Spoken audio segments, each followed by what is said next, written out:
So when you hear the name Bolton, what's the first thing that pops into your head? For most people, it's a very specific, very powerful image. But today, we're going to peel back the layers of a town you think you know to uncover a story that is so much stranger and way more fascinating. Right, this is the classic picture, isn't it? You can almost smell it. A northern industrial town completely defined by the Industrial Revolution. A skyline packed with those towering mill chimneys, the air just humming with the sound of machinery. A place literally built on coal, cotton, and just sheer relentless hard work. And you know, for a very long time, that's exactly what it was. I mean, think about this. At its peak in 1929, Bolton had 216 cotton mills. It wasn't just another town, it was a global engine, a spinning giant pumping out textiles that were shipped all over the world, propping up the incredible wealth of the industrial age. Okay, and this is where it gets really interesting, because hiding just beneath that tough industrial surface is a history that's just filled with wild contradictions, bizarre secrets, and these haunting legends that tell a completely different story. So, let's get into it. First things first, we've got to understand how Bolton even became this industrial titan. The seeds were planted way back, with Flemish weavers settling there in the 14th century. But it was the Industrial Revolution that was the real perfect storm. You had local coal seams for power, brand new canals for transport, and some game-changing engineering that just lit the fuse on its explosive growth. And this timeline, it just shows you the incredible speed of that change. It all kicks off with a world-changing invention in 1779. A few decades later, boom, the Bolton and Lee Railway opens up, connecting the town to the entire country. By 1873, they're so proud of themselves, they build this massive town hall, more expensive than any other at the time. And it all leads up to 1929, the absolute pinnacle of its industrial power. But right at the very heart of this huge success story is a deeply human and, well, ultimately, a tragic tale of innovation. We really need to talk about Samuel Crompton. He's the man whose genius basically powered this entire global industry, but he was completely left behind by the revolution that he himself started.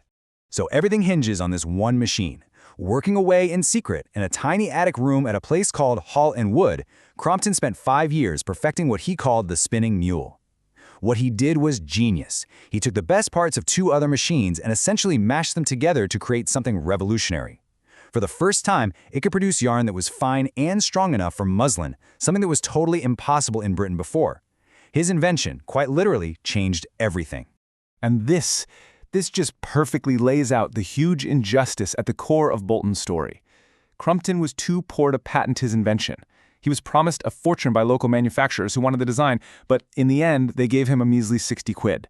By the end of the 19th century, there were 50 million of his mule spindles spinning across the world, making unbelievable fortunes for other people. And Samuel Crompton, he died a poor man. So we have this story of incredible industrial power that was built on a hidden injustice. But honestly, that's just the first secret.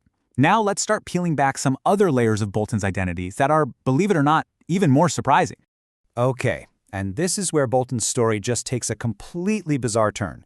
How on earth does a northern mill town become a major center for Egyptology? Well, the answer is all that money from the cotton trade. Local mill owners, rolling in cash, wanted to prove their town was just as cultured as London, so they funded expeditions to Egypt, bringing back thousands of artifacts. It was pure civic pride, bankrolled by cotton, that created this incredible cultural anomaly, right in the middle of town. But you know that massive, rapid social change of the industrial age? It had a really dark side too, and Bolton was at the center of that as well.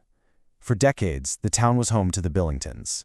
James Billington was just a local barber, but he and his 3 sons also happened to serve as the nation's public hangmen. They became these notorious figures in the Victorian criminal justice system. But Bolton's story isn't all industry and grim justice. Not at all. This practical, hard-working town was also a surprising hotbed of everyday creativity. The pancake roll, a staple of every British Chinese takeaway, invented right here in the 1960s. And decades before that, a local market trader came up with the ice cream wafer sandwich, a simple treat that went global.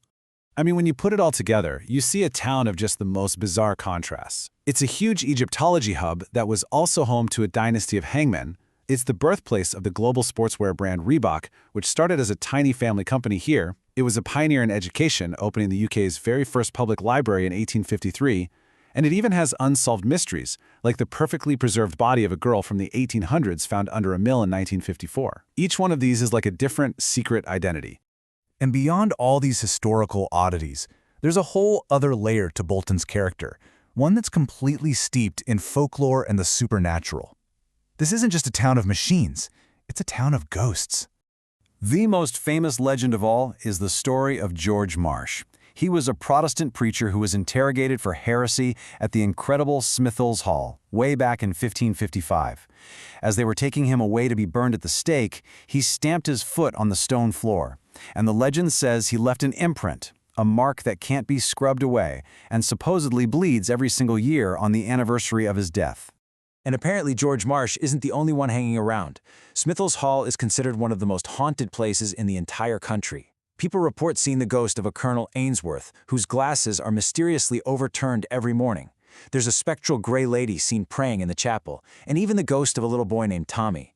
It's this incredibly rich folklore that's just woven into the very fabric of the building. So what does all this add up to? Well, when you put the industrial powerhouse right next to the haunted manor, the tragic inventor next to the guy who invented the pancake roll, you start to see the town's real identity. It's one of profound and really fascinating contradictions.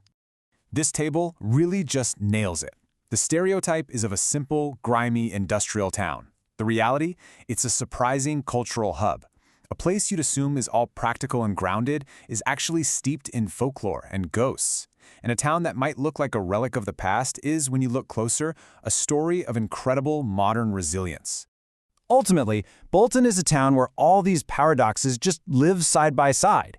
And this was perfectly captured by the local hero, Fred Dibnah, the famous steeplejack.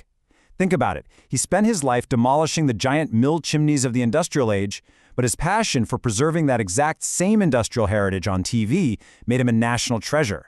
He was literally dismantling the past while making sure we'd never, ever forget it. And that really brings us to a final thought.